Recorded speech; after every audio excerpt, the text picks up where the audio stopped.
Hi, you're listening to Mighty Mommy, and I'm going to share some creative, insightful, and practical parenting tips. I'm your host, Cheryl Butler. Whether you have only one child or 8 like I do, after a long day of struggling with dirty diapers, broken appliances, cranky kids, barking dogs, piled up laundry, and just barely surviving the humiliation of meeting your old boyfriend in the bank while wearing your pajamas because you couldn't find anything else to wear, the last thing on your mind is finding the energy or desire to get intimate with your spouse, that day or for the rest of the month. Parenting is exhausting for sure, but we can't forget that one of the biggest reasons those little angels came into our lives in the first place is because of the love and passion we shared with our mate to help create them. Remember the days when you and your spouse were spontaneous when it came to intimacy? You loved to touch one another just because, and couldn't wait to hear the other's voice on the other end of the phone?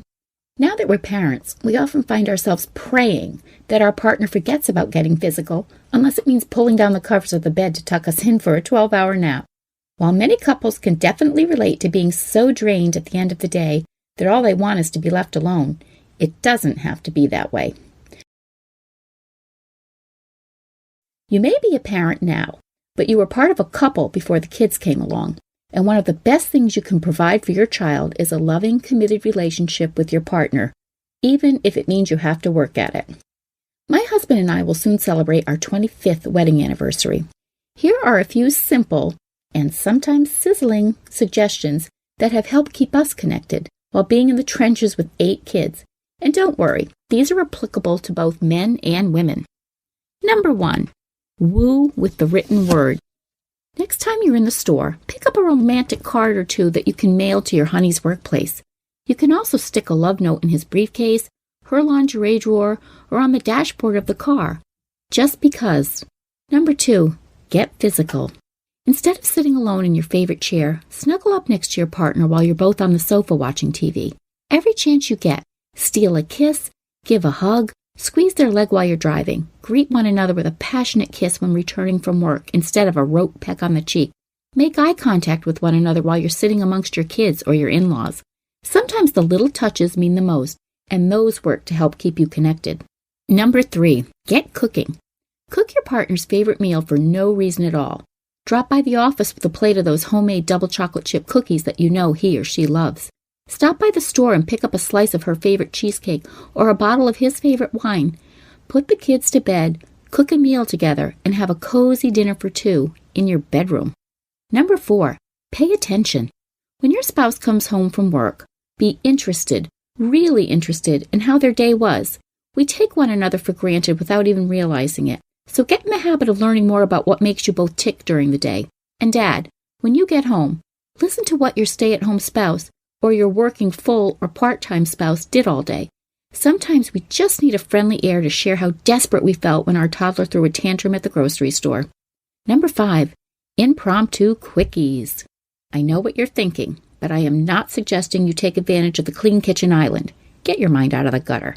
What I mean is, the next time you 2 are alone in the car, do what you used to do when you were dating. Make out. Front or back seat, your choice. Surprise your spouse with a last-minute luncheon date during the work week. Instead of eating at a restaurant, bring some sandwiches and go eat at the park and just spend some time together. If you have young kids that still nap, take advantage of their downtime for some grown-up romantic time for the 2 of you.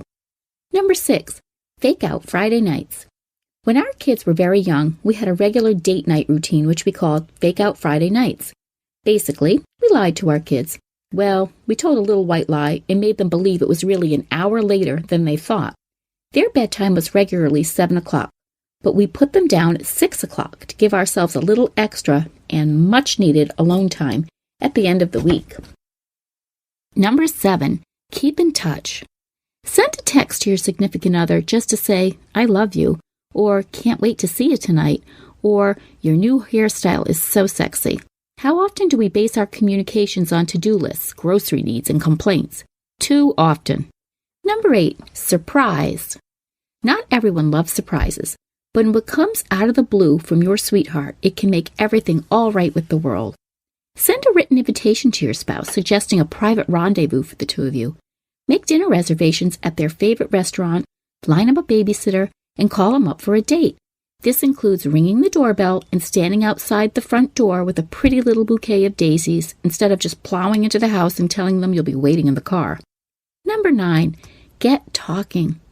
When you were dating, the conversations between the two of you were about your goals, dreams, fears, quirks, and hopes for the future. Once married with kids, those stimulating conversations are replaced with to-do lists, the best way to combat the latest outbreak of head lice, and the outrageous prices of gas these days. Try to have several intimate conversations throughout the week that revolve around just the two of you.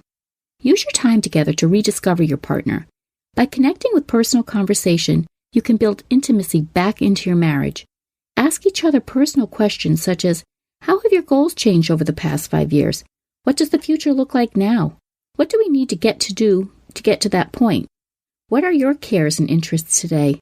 What can you do to support or encourage these interests? I hope a few of these suggestions gave you some ideas of your own so that you can start tuning up the heat in your relationship once again. It doesn't have to take a lot of time, effort, or money. What it does require is making a consistent effort to stay connected. That's the real secret to keeping the flame burning red hot instead of slowly flickering out. If you have a question regarding anything in this podcast or have a suggestion for a future Mighty Mommy episode, please email me at mommy@quickanddirtytips.com, or you can post it on the Mighty Mommy Facebook wall. You can also follow me on Twitter @Mighty Mommy.